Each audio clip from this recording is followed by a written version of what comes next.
Hi guys, Larissa at Prodigal Pieces here. I have another fun thrifty makeover for you today. This one's a little different, not going to be the farmhouse style that I typically do, but I like to just work with the things I find. So sometimes I do mid-century modern, sometimes industrial, sometimes shabby chic. This is going to be more of a French flair, so kind of leaning towards the shabby chic, cottagey era. But what I found were these two plaques, if you will. I'm not sure if you can see them. I'll show a close-up.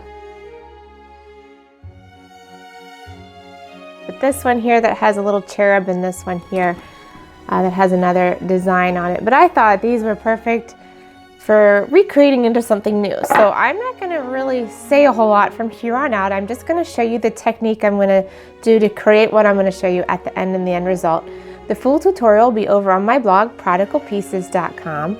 Subscribe to my channel and come over to the blog. If you sign up for my newsletter, you get my free furniture buying guide and a discount to my shop, as well as everything comes right into your inbox. So I hope you enjoy this and have fun. Tell me what you think. Tell me which one is your favorite. All right, let's get this done.